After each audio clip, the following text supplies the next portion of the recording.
Hello student, today we will discuss some more question that is based on the SCF and LCM, application of the LCF and LCM. ठीक है, previous lecture में भी हमने कुछ question discuss किया था, ठीक है, जो कि SCF LCM पे बेस्ड था.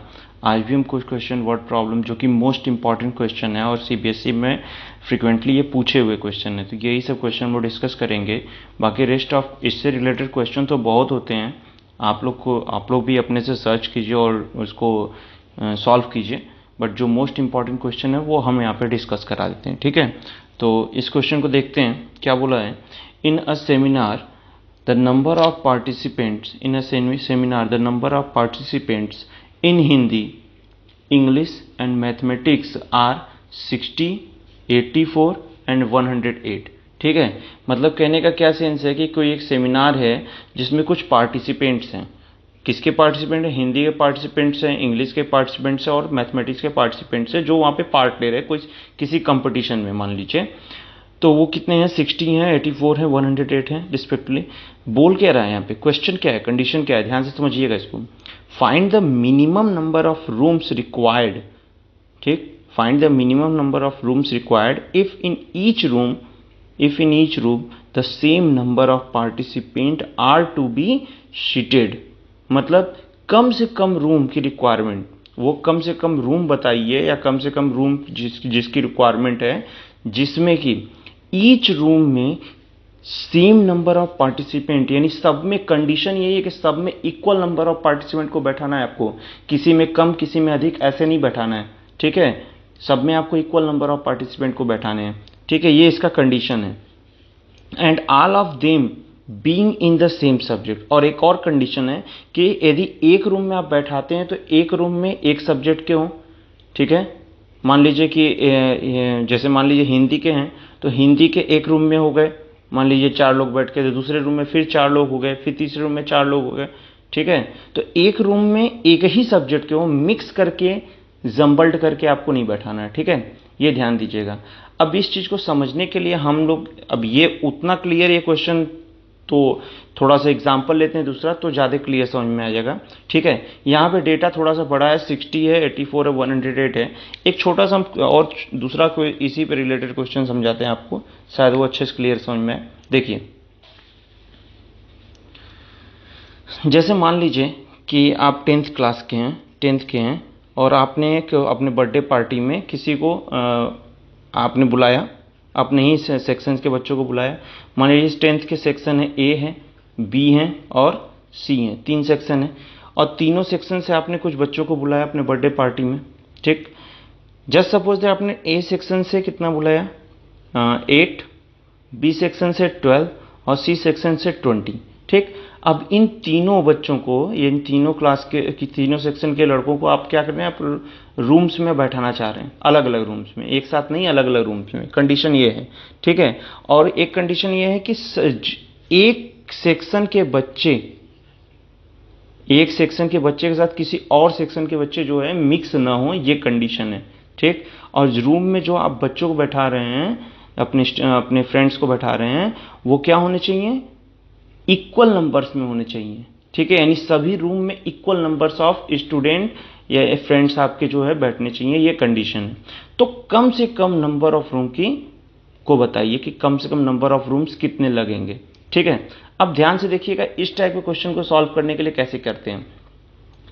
तो आपको सबसे पहले यदि एक बात दिमाग में रख लीजिए कि यदि आपको मिनिमम नंबर ऑफ रूम चाहिए, मिनिमम नंबर ऑफ रूम चाहिए, ठीक है, तो उस केस में आपको मैक्सिमम नंबर ऑफ स्टूडेंट को क्या करना होगा? एक रूम में बैठाना होगा. मैक्सिमम नंबर ऑफ स्टूडेंट को एक रूम में. यदि आप ज़्यादा से ज़्यादा लोग को एक रूम में बैठाते हैं तो उस केस में आपके जो रूम है वो क्या होगा? कम लगेगा. ठीक है, आप इसको खुद ऑब्जर्व कर सकते हैं. यदि आप एक रूम में बहुत ज़्यादा लोगों को बैठा दिए तो आपको क्या है? कम रूम लगेगा. ठीक, लेकिन कंडीशन है कि सब क्या है? इक्वल नंबर्स में बैठने चाहिए, किसी में कम किसी में अधिक नहीं. तो अब देखिए हम क्या करते हैं. यदि ऐसा हम कर लें कि हम इसका SCF ले लें, मैक्सिमम के लिए दिमाग में आना चाहिए कि SCF ले लें. क्या करें? SCF. तो SCF इसका क्या होगा? 8, 12 और 20 का SCF निकालेंगे तो कितना आ जाएगा? 4 आ जाएगा, 4 इसका क्या हो जाएगा, SCF हो जाएगा, ठीक है। यानी मैक्सिमम जो स्टूडेंट है या मैक्सिमम जो फ्रेंड्स हैं आपके, वो एक रूम में कितने बैठने चाहिए, कम से कम 4, ठीक है। एक रूम में कम से कम जो है मैक्सिमम से मैक्सिमम कितने होने चाहिए, 4 स्टूडेंट बैठने चाहिए, ठीक। अब जरा सोचिए तो कम से कम कितना रूम लगेगा। देखिए यहां पे ए सेक्शन के कितने थे, 8 स्टूडेंट थे, तो उस केस में यदि एक रूम में आपने 4 लड़कों को बैठा दिया तो यहां के लिए कितने लगेंगे, देखिए 8/4 यानी 2 रूम्स यहां के लिए हो गए, ठीक है। उसी तरह यहां पे 12 है बी सेक्शन के, एक में आपने 4 को जो है बैठाया, तो उस केस में यहां पे कितना हो जाएंगे 12/4 यानी 3 रूम्स यहां पे रिक्वायरमेंट हो गया।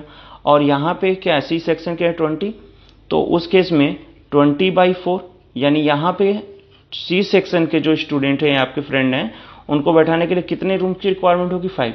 अब देखिए ये लोग जो है एक सेक्शन के जो हैं, जो 8 स्टूडेंट है वो 2 रूम में हो जाएंगे, एक रूम में 4, दूसरे रूम में 4।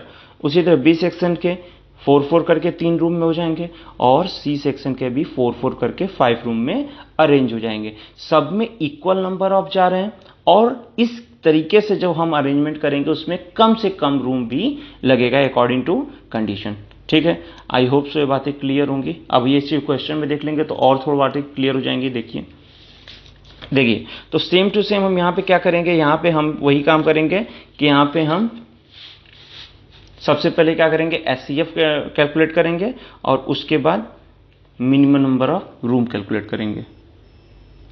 अब देखिए यहाँ पे सॉल्यूशन करते हैं इसका।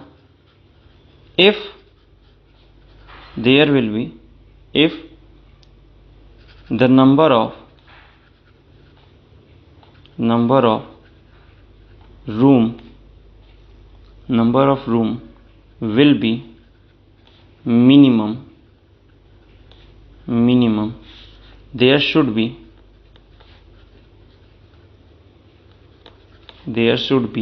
maximum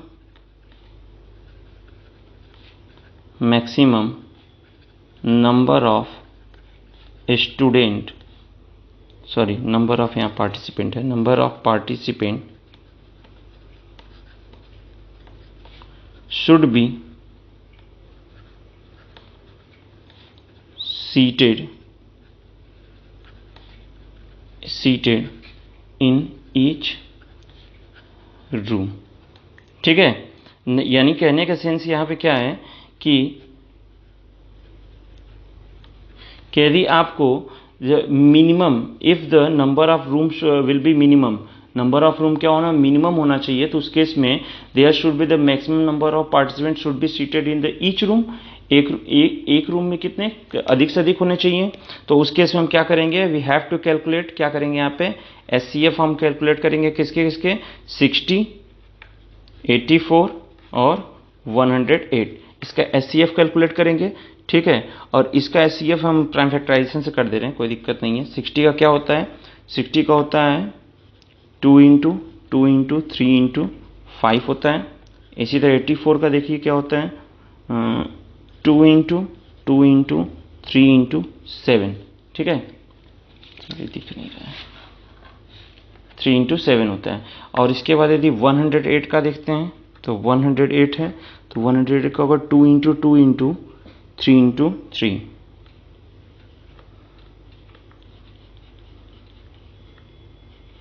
ठीक है। तो ये तो हो गया। तो उस केस में यदि इसका SCF हम निकालेंगे तो इसका SCF क्या हो जाएगा, SCF हो जाएगा, देखिए जो इसमें कॉमन हो जाएगा, तो एक ये 2 कॉमन हो गया, एक ये 2 कॉमन हो गया, एक ये 3 कॉमन हो गया, ठीक है। तो 2 × 2 × 3, दैट मीन्स क्या हो जाएगा, 2 × 2 × 3 यानी हो जाएगा 12। तो ओवरऑल यदि बात करें कि जो SCF क्या हो जाएगा, तो इसका SCF क्या हो जाएगा, SCF ऑफ 60, 84 और क्या है 108, ये आपका हो जाएगा 12। तो ये तो हो गए मैक्सिमम नंबर ऑफ पार्टिसिपेंट जो कि एक रूम में होने चाहिए, ठीक है। अब इस बिहाफ से हमें क्या पूछा था, the minimum number of room required, यही पूछा था। देन द मिनिमम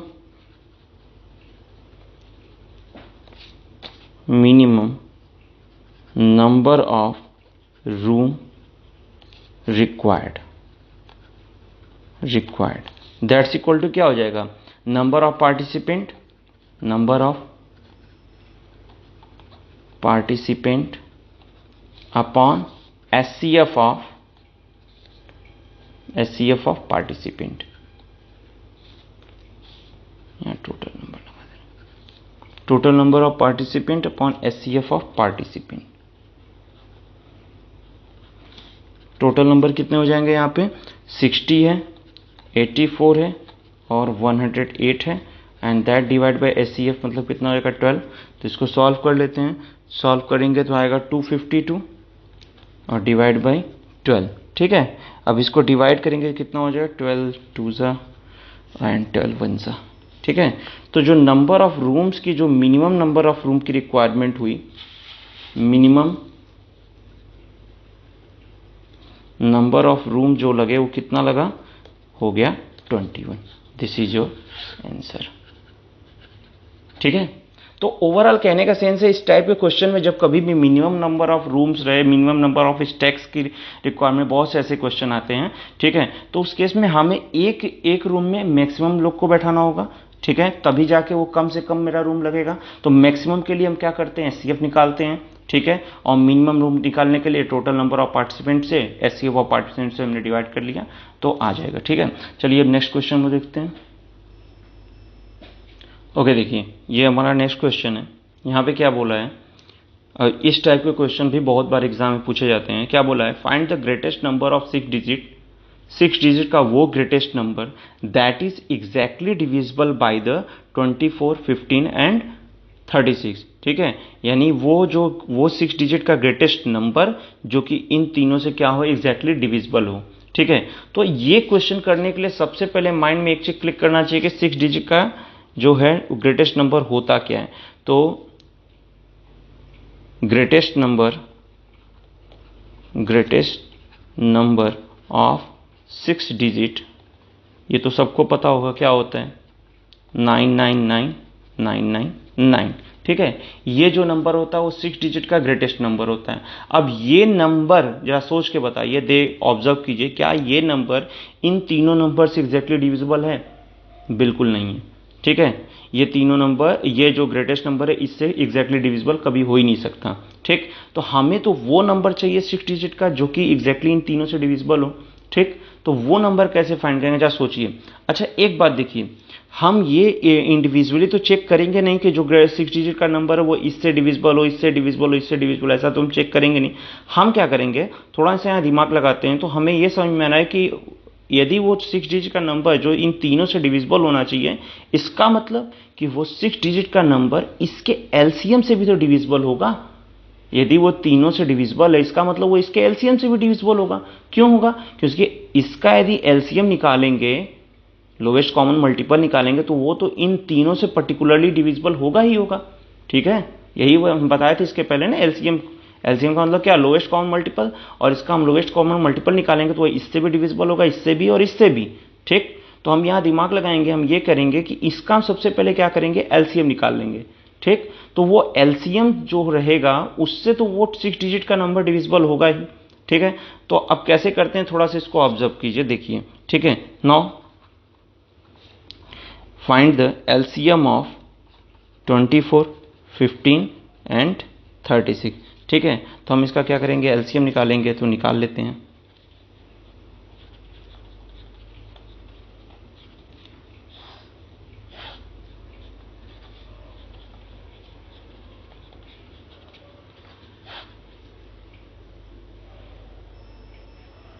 ओके, तो देखिए इसका LCM क्या आ जाएगा, इसको मल्टीप्लाई कर लेते हैं, क्या हो जाएगा, 2 इंटू 2 इंटू 2 इंटू 2 इंटू 2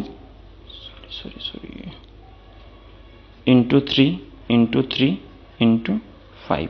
ठीक है, ये आपका हो जाएगा, मल्टीप्लाई करेंगे तो 360 आ जाएगा इसका LCM। ठीक है, तो ये जो LCM होगा वो एग्जैक्टली इससे 15 से 24 से 36 से डिविजिबल तो होगा ही। ठीक है, तो हमने LCM निकाल लिया। अब हम दिमाग ये लगाएंगे कि ये जो LCM है, हम इससे क्या करेंगे, चेक करेंगे कि वो 6 डिजिट का जो नंबर है वो एग्जैक्टली डिविजिबल है कि नहीं। ठीक है। अब देखिए इसके लिए क्या तरीका है, तो हमें तो पता नहीं कि 6 डिजिट का नंबर क्या है, हमने तो एक हमने ग्रेटेस्ट 6 डिजिट का नंबर खुद से एज्यूम कर लिया है कि वो ये होता है, लेकिन ये तो 360 डिविजिबल है नहीं। तो हम क्या करेंगे, देखिए हम डिविजिबल नंबर सॉर्ट आउट करने के लिए क्या करेंगे कि इस नंबर को यानी 999 नंबर को हम क्या करेंगे 360 से डिवाइड करेंगे, ठीक है। और जो लास्ट में रिमाइंडर आएगा, वो क्या करेंगे, वही रिमाइंडर मेरा एक्स्ट्रा होगा, उसी रिमाइंडर को हम क्या करेंगे इस नंबर से सब्ट्रैक्ट कर देंगे, ठीक है। तो जब हम इससे सब्ट्रैक्ट करेंगे तो जो मेरा नंबर आएगा वो 360 से डिविजिबल होगा। चलिए इसको करते हैं तो थोड़ा ज़्यादा क्लियर समझ में आएगा। देखिए हम क्या कहेंगे, now we divide 999 by 360 to get reminder के लिए हम करेंगे तो कर लेते हैं 360 डिवाइड बाई 999 तो ये हो जाएगा, ये 2 टाइम्स जाएगा 720, ठीक है 720 गया। और इसके बाद जो रिमाइंडर आएगा वो कितना आएगा, यहाँ पे 9, यहाँ 7, यहाँ 2, फिर देखिए कैरी 9, फिर ये जो है 7 टाइम्स में जाएगा 2520, ठीक है 972, ठीक है। फिर जाएगा ये 7 टाइम्स में क्या हो जाएगा 2520, ठीक। फिर यहाँ पे आपका वही चीज़ आएगा 279 आएगा, फिर 9 कैरी फॉरवर्ड हो गया 7 टाइम्स में 2520, फिर आपका 279 आ गया, ठीक है। तो अब देखिए थोड़ा इसको ऑब्जर्व कीजिए, जब इस नंबर को हम 360 से डिवाइड कर रहे थे तो हर बार जो है 279 बच जाते हैं। लास्ट में देखा जाए तो लास्ट में जो मेरा रिमाइंडर आया 279। अब इसके बाद यदि हम इसको डिवाइड करना चाहेंगे तो पॉइंट मिलाना पड़ेगा, वो हमें करना नहीं है, हमें तो बस केवल रिमाइंडर चाहिए था। क्यों, क्योंकि यही नंबर इसमें इस नंबर में क्या है, यही नंबर ऐसा एक्स्ट्रा नंबर है जिसके वजह से ये पूरा कंप्लीटली डिविजिबल नहीं हो पा रहा है। तो उसके लिए हम क्या करेंगे, हम इस नंबर में से इसी नंबर को जो रिमाइंडर है उसको क्या करेंगे सब्ट्रैक्ट करेंगे, तो जो नंबर आएगा वो एग्जैक्टली 360 से डिविजिबल हो जाएगा, ठीक है। और जब वो डिविजिबल हो जाएगा तो इसका मतलब कि वो बाकी गिवन नंबर से भी डिविजिबल हो जाएगा। तो देखते हैं इसको। Okay, now the required number,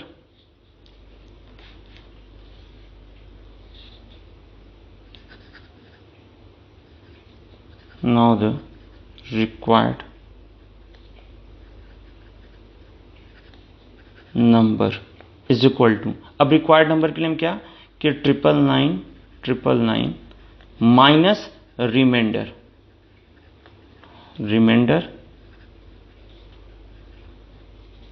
we get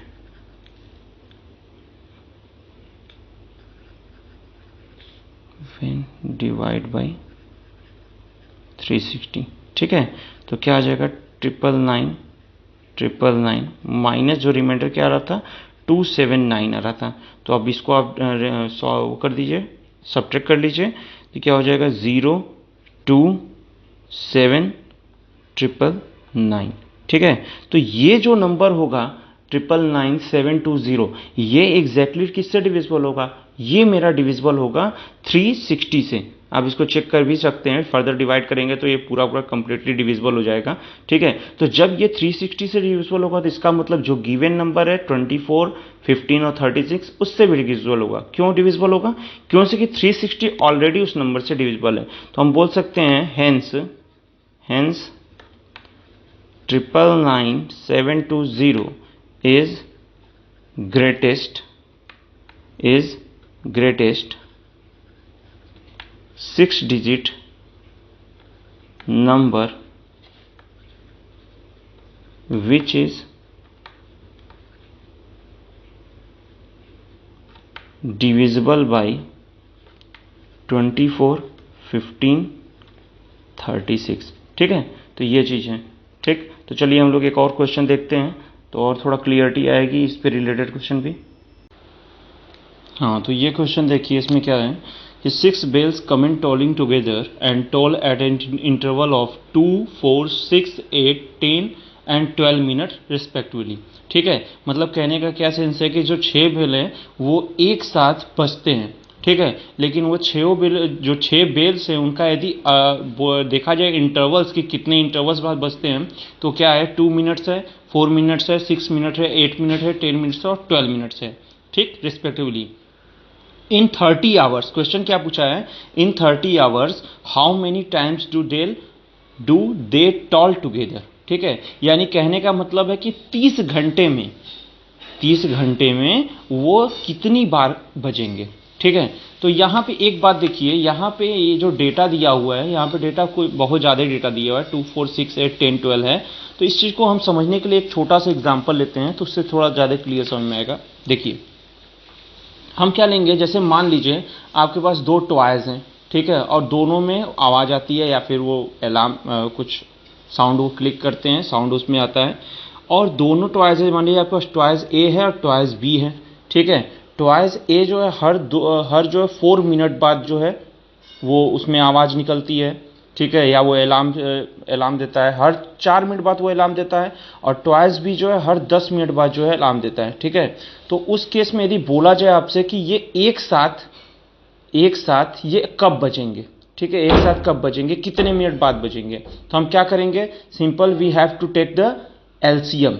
कैसे, इसका एलसीएम ले लेंगे और इसका एलसीएम क्या हो जाएगा, 20 मिनट हो जाएगा। ठीक है, यानी कहने का मतलब क्या है, देखिए एक बार वो जैसे ए वाला यदि बात करें तो क्या होगा, 4 मिनट बाद बजेगा, नेक्स्ट क्या 8 मिनट, फिर 12 मिनट, फिर 16 मिनट और फिर क्या 20 मिनट, ऐसे ही बजेगा ना। और जो बी है, अलार्म बी है, वो क्या करेगा, पहले तो 10 मिनट बाद बजेगा, फिर दूसरा जो है कब बजेगा, सीधे 20 मिनट बाद बजेगा। ठीक है, ओके, तो कहीं ना कहीं जो टॉय ए था और टॉय बी था, दोनों एक साथ कब बजेंगे, तो ये 20 मिनट वाले पे टाइम पर बजेंगे, यानी after 20 minute both toy will toll together, या दोनों टॉय जो है एक साथ बजेंगे। ठीक, तो यहां तो 2 डेटा था इसलिए इसका 20 मिनट आया। अब उसी तरह उस क्वेश्चन को देखते हैं, उसमें कब एक साथ बजेंगे। देखिए, तो इस क्वेश्चन में हम क्या करेंगे, we have take to LCM of 2 4 6 8 10 and 12 minute. ठीक है, तो हम क्या करेंगे, if 6 bells toll at intervals of 2 minute, 4 minute, 6 minute, 8 minute, 10 minute और 12 minute, okay, respectively. Okay, then if they toll together,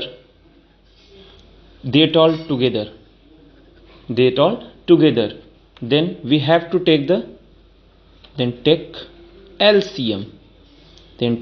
LCM of क्या 2 4 6 8 10 12। इसका हमें क्या करना होगा, एलसीएम लेना होगा। तो हम इसका क्या करेंगे, एलसीएम लेंगे, इसका एलसीएम लेंगे, और इसका एलसीएम क्या होगा, इसका एलसीएम निकाल लेते हैं हम लोग।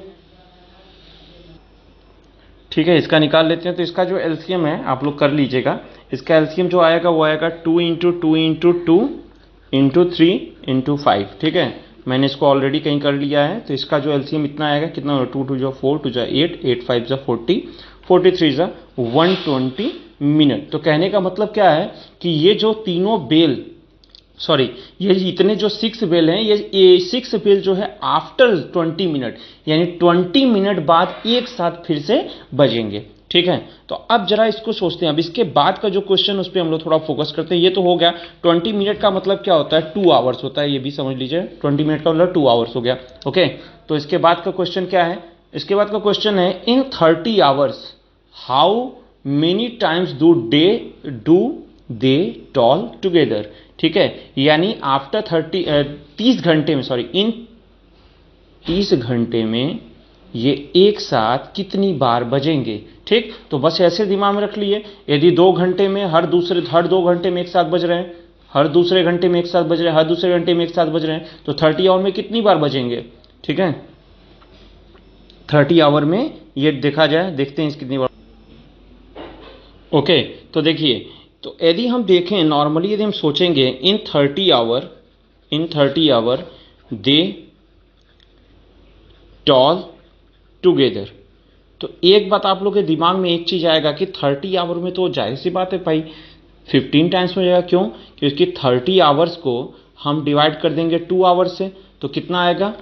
15 आएगा। ऑब्वियसली ये दिमाग में बात है, लेकिन एग्जैक्टली 15 टाइम्स नहीं बचेगा, ये होगा +1 ऑल्सो। अब ये क्यों होगा अभी मैं समझाता हूं। देखिए, तो ओवरऑल देखा जाए इसका आंसर क्या हो जाएगा? 15 टाइम्स +1 टाइम्स, यानी मिलाकर हो जाएगा 16 टाइम्स जो है दे टॉल टुगेदर। अब इस चीज को समझने के लिए कि 16 टाइम्स में क्यों होगा, इस चीज को समझने के लिए ये समझिए। जैसे देखिए, जैसे मान लीजिए कि ये जो बेल है, यदि आपसे बोला जाए कि अभी जो है 10 AM हो रहा है, ठीक है, 10 AM हो रहा है, और ये 10 AM पे एक साथ भी ये बेल बजा था, 10 AM पे एक साथ क्या हुआ, ये दे टॉल टुगेदर, एक साथ ये बेल क्या है बजा था, तो नेक्स्ट 30 आवर्स में ये एक साथ कितनी बार बजेगा? नेक्स्ट 30 आवर में कितनी बार बजेगा? तो एक बात दिमाग में, इसके बाद जो नेक्स्ट 30 आवर होता है ना, वो आपका स्टार्ट होता है 10:01 पर, ठीक है, 10.01, ठीक है, मतलब 10:01 पर ये आपका नेक्स्ट टाइम स्टार्ट होता है। यानी 10:01 भी हुआ ना, तो वो आपका दूसरा अगला समय आ गया, ठीक है। तो अगले समय से स्टार्ट कब होगा? आपका 10:01 ले लीजिए, 10:01 पे आपका वहां से काउंट होगा नेक्स्ट 30 आवर, ठीक। तो नेक्स्ट 30 आवर में तो बात कर रहे हैं, नेक्स्ट 30 आवर्स में तो ये 15 टाइम्स बज रहा था, ठीक है, 15 टाइम्स। लेकिन जरा सोचिए और ऑब्जर्व कीजिए, यदि ये बेल एक साथ 10 बजे बजा होगा तो नेक्स्ट 30 आवर में कितनी बार बजा है? 15। तो एक बार तो ये 10 बजे बज चुका ना, एक बार तो ये 10 बजे बज चुका ना, तो यही जो ये स्टार्टिंग जो इनिशियल टाइम है, उस केस में ये एक बार बजा होगा, ठीक है। और आगे 30 आवर्स में ये कितनी बार बजा होगा? 15 टाइम्स बजा होगा। तो टोटल मिलाकर हो गया कितना? 16 टाइम्स। तो इसीलिए मैंने बोला था 15 + 1 यानी हो गया 16 टाइम्स। ये आपको थोड़ा सा सोचना पड़ेगा, एक बार आप रिवाइंड करके देखिएगा, आपको समझ में आएगा, ठीक है। तो इस वजह से इसका आंसर क्या हो जाएगा? 16 टाइम्स। ओके, चलिए हम लोग नेक्स्ट क्वेश्चन एक देख लेते हैं। और ओके, देखिए नेक्स्ट क्वेश्चन है कि रेक्टेंगुलर कोर्टयार्ड, ठीक है, एक रेक्टेंगुलर कोर्टयार्ड है जिसका rectangular courtyard is 18 metre 72 centimetre long, ठीक है, मतलब उसका लेंथ जो है ये है, एंड 13 मीटर 20 सेंटीमीटर ब्रॉड।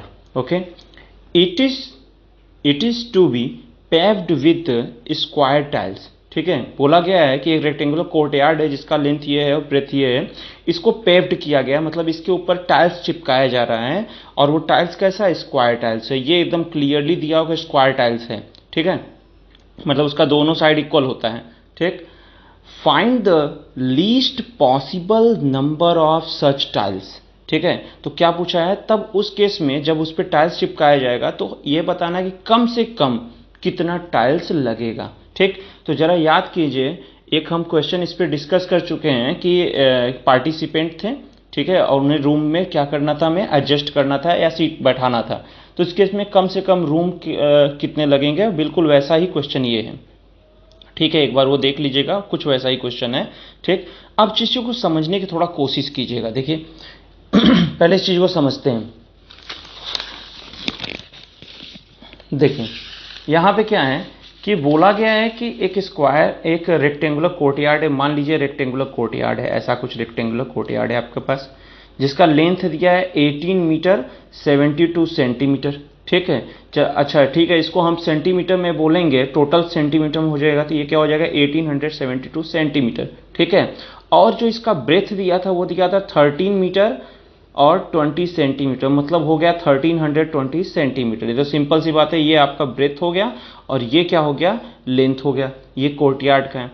अब एक बात ध्यान दीजिए, इस पे हमें क्या करना है, इसमें क्वेश्चन में बोला है कि इस पे एक स्क्वायर टाइल्स को, एक नहीं मतलब इसमें नंबर्स ऑफ स्क्वायर टाइल्स को हमें क्या करना है? पेव्ड करना है, चिपकाना है, ठीक। तो स्क्वायर टाइल्स ऐसा ही कुछ होता है, ऐसा स्क्वायर टाइल्स होता है, ठीक है, ऐसा स्क्वायर टाइल्स होता है, ये स्क्वायर टाइल्स मतलब इसका साइड जो है सेम है।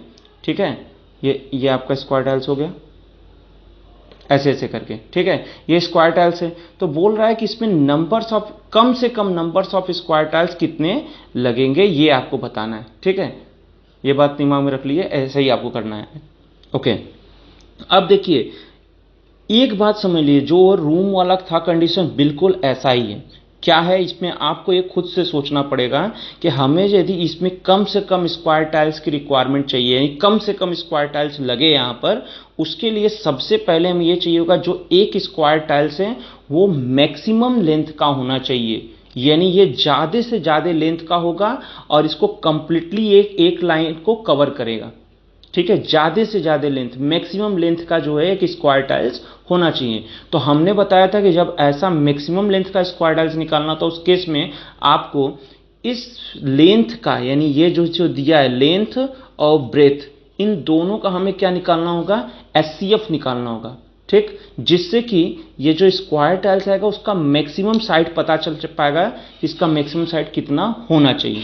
ठीक, मैक्सिमम साइड कितना होना चाहिए। अब वो जब मैक्सिमम साइड हमें पता हो गया तो उससे क्या होगा, ये एग्जैक्टली नंबर ऑफ टाइल्स इसमें लग जाएगा, कहीं पे भी टुकड़ा नहीं लगेगा, एकदम पूरा का पूरा टाइल्स लगेगा, पहला बात। ठीक, ये पूरा कवर कर लेगा और कम से कम इसमें नंबर ऑफ टाइल्स भी लगेंगे, यदि एक टाइल्स का साइड मैक्सिमम रहेगा तब। ठीक है, थोड़ा सा इसको आप सोचने की कोशिश कीजिएगा, एक दो बार रिवाइंड करके देखेंगे, समझ में आएगा। ठीक है, अब इसी चीज को हम लोग यहां पे करते हैं, थोड़ा सा इस चीजों को समझिएगा। ठीक है, देखिए देखिए अब यहां पे क्या बोला है कि जो रेक्टेंगुलर कोर्टयार्ड है उसका लेंथ कितना है, इतना 18 मीटर 72 सेंटीमीटर दिया है। तो सिंपल सी बात है, यदि इसका बात किया जाए लेंथ ऑफ कोर्टयार्ड ये दिया है 18 मीटर, इसको एल मान लीजिए, 18 मीटर 72 सेंटीमीटर। तो इसको हम यदि पूरा सेंटीमीटर में कर ले रहे हैं अपने कन्वीनियंस के लिए, अदरवाइज प्रॉब्लम हो जाएगा, और मीटर में करेंगे तो भी प्रॉब्लम होगा कैलकुलेशन में। तो इसलिए हम ये कर देंगे 18 मीटर 1872 सेंटीमीटर, पूरा पूरा हो गया। ठीक है, और जो ब्रेथ है, ठीक है, ब्रेथ ऑफ कोर्टयार्ड ये बी है, ये कितना है आपका 13 मीटर 20 सेंटीमीटर, मतलब ये हो जाएगा 1320 सेंटीमीटर। ये आपका दोनों हो गया। अब देखिए हमें मैक्सिमम लेंथ का क्या चाहिए, हमें मैक्सिमम लेंथ का एक स्क्वायर टाइल चाहिए। टू फाइंड द, देखिए ध्यान से, to find the maximum side of square tiles we have to find SCF of, देखिए ध्यान से, SCF ऑफ कितना हो जाएगा 1872 और 1320 का हमें SCF निकालना होगा। और SCF निकालना, ठीक है, इसका SCF निकलेगा तो उसका जो साइड है वो हमें पता चल जाएगा, मैक्सिमम लेंथ का साइड क्या है। तो देखिए अब SCF निकालते हैं हम लोग। देखिए थोड़ा सा लेंदी है, थोड़ा बड़ा है, तो ये हो जाएगा 1872 डिवाइड बाई 1320 हो जाएगा, एंड दैट इज 1 टाइम्स 1320, ये आप पे आ गया 552 आ गया। फर्दर ये 1320 टूजा ये चला जाएगा आपका 1104। ठीक है, फिर ये आ जाएगा आपका 216। फर्दर डिवाइड करते हैं हम लोग इसको 552 से, इससे इसको डिवाइड किया 552 से, तो ये कितनी बार जाएगा, 2 जा बार 20 टाइम्स, मतलब 432। ठीक है, ये आपका आ जाएगा 120। फिर 120 से हम 260 को डिवाइड किए, 1 जा 120। ठीक, और फिर आपका ये आ जाएगा, कितना आएगा 96। 96 से 120 को डिवाइड किए, 1 जा 96, आगे 24। फिर 24 से 96 को डिवाइड किए, 4 जा 96 ये। ठीक है, तो सिंपल सी बात है, यदि बोला जाए इसके बाद कि इसका SCF क्या होगा, तो देखिए SCF क्या होगा। सो SCF ऑफ 1872 और 1320, ठीक है, ये क्या हो जाएगा आपका, ये आपका हो जाएगा 24 सेंटीमीटर। ठीक है, अब इसके कहने का मतलब ये है, देखिए यहाँ पे एक छोटा सा हम फिगर बना दे रहे हैं तो थोड़ा सा समझ में आएगा आप लोग को। ये यही था ना, ये कोर्टयार्ड था। ठीक है, तो इसके कहने का मतलब जो ये स्क्वायर टाइल्स है ना, ये स्क्वायर टाइल्स, उसका जो मैक्सिमम साइज रहेगा वो कितना रहेगा, 24 सेंटीमीटर बाई 24 सेंटीमीटर। ठीक है, अब इस बिहाफ से जब हम स्क्वायर टाइल्स को यहाँ पे पैव्ड करेंगे तो एग्जैक्टली जो है नंबर्स ऑफ टाइम्स में ये क्या होगा, पूरा पूरा यहाँ पे लग जाएगा। यहाँ पे पहली बात तो कोई जो है यहाँ पे छोटा पीस या टुकड़ा नहीं लगेगा। ठीक, दूसरी बात यहाँ पर ये मैक्सिमम साइज का रहेगा तो ये कम से कम जो है टाइल्स यहाँ पे हमें परचेस करना पड़ेगा। ठीक है, तो सिंपल सी बात ये हो गया। अब देखिए हम लोग क्या करेंगे इसके बाद। ओके, अब एक बात और समझिए, ये आप लोग इसके प्रीवियस क्लासेस में भी देख चुके होंगे। यदि हमें यहाँ पे नंबर्स ऑफ टाइल्स निकालना होता है या नंबर ऑफ ब्रिक्स निकालना होता है तो उस केस में हम क्या करते थे, हम इस पूरे का एरिया निकाल देते थे पहले। पूरे ये जैसे मान लीजिए ये आपका क्या है, कोर्टयार्ड है, तो कोर्टयार्ड का हमें एरिया निकालना होगा। तो एरिया निकालने का फॉर्मूला पता है, लेंथ इंटू ब्रेथ होता है। ठीक, और उसको यदि एक स्क्वायर टाइल्स के एरिया से डिवाइड कर देंगे तो यहाँ पे कितने स्क्वायर टाइल्स लगेंगे पता चल जाएगा। क्यों, क्योंकि उसकी एक स्क्वायर टाइल्स इतना एरिया कवर कर रहा है, दूसरा इतना एरिया कवर कर रहा है। तो ऐसे करते करते इस पूरे एरिया को यदि एक स्क्वायर टाइल्स के एरिया से हम डिवाइड कर देंगे, कितनी बार में ये कवर होगा वो निकल जाएगा कि नहीं। ठीक है, तो सिंपल से काम हम यही करेंगे, हम क्या करेंगे, area of courtyard divide by area of square tiles. तो उसके लिए हमें एरिया ऑफ स्क्वायर टाइल्स निकालना होगा, तो निकालते हैं। Okay, now area of square tiles क्या होता है, साइड इंटू साइड होता है, पता है हमें, साइड इंटू साइड होता है। तो ये क्या हो जाएगा, 24 इंटू 24, और ये जो यूनिट आएगा वो क्या आएगा, सेंटीमीटर स्क्वायर में। हम इसको मल्टीप्लाई भी नहीं कर रहे हैं, क्यों नहीं कर रहे हैं, क्यों, उसकी लास्ट में हमें करना है। लास्ट में हम करेंगे तो हमारा थोड़ा जो कैलकुलेशन है वो इजी रहेगा। अब देखिए, अब इसके बाद क्या हुआ, now then area of courtyard. तो कोर्टयार्ड का जब एरिया निकालेंगे तो इसका फॉर्मूला क्या लगेगा, लेंथ इंटू ब्रेथ लगेगा। और लेंथ क्या हमारे पास है, लेंथ हमारा है 1872 और ब्रेथ क्या है 1320, और इसका भी जो यूनिट रहेगा वो क्या रहेगा, सेंटीमीटर स्क्वायर रहेगा। ठीक, अब इसके बाद यदि मुझे नंबर ऑफ टाइल्स निकालना है, नंबर ऑफ, या इसको लीस्ट लिख दे रहे हैं, लीस्ट नंबर ऑफ टाइल्स, तो इसके लिए दिमाग में रख लिए क्या हो जाएगा, area of courtyard divide by area of square tiles. ठीक है, ये हो जाएगा, एरिया ऑफ कोर्टयार्ड हो गया 1872 इंटू 1320 डिवाइड बाई, ये आपका हो जाएगा, क्या हो जाएगा, 24 इंटू 24 कर लेते हैं। 12 टू ज़ा 110 यहाँ पे आ जाएगा, और 12 टू ज़ा यहाँ पे हो जाएगा 156, यहाँ पे आपका हो गया 2728, फर्दर इससे डिवाइड कर दे रहे हैं 39। तो ओवरऑल जो आपका आया वो क्या आया, 39 इंटू 110, और इसका मल्टीप्लाई करेंगे तो आ जाएगा 4290। ठीक है, तो 4290 ये आपका टाइल्स लग जाएगा। ठीक है, तो एक बार यदि क्वेश्चन थोड़ा सा टफ है, और इस टाइप का क्वेश्चन एग्जाम में बहुत, ये मोस्ट इंपॉर्टेंट क्वेश्चन है, ये बहुत बार पूछा हुआ एग्जाम में, तो एक बार इसको मार्क कर लीजिएगा आप लोग, और एक बार इसको रिवाइंड करके देख लीजिएगा। ठीक है, बाकी कुछ क्वेश्चन रहेंगे होमवर्क के लिए, आप उसे डेफिनेटली कर लीजिएगा। ओके।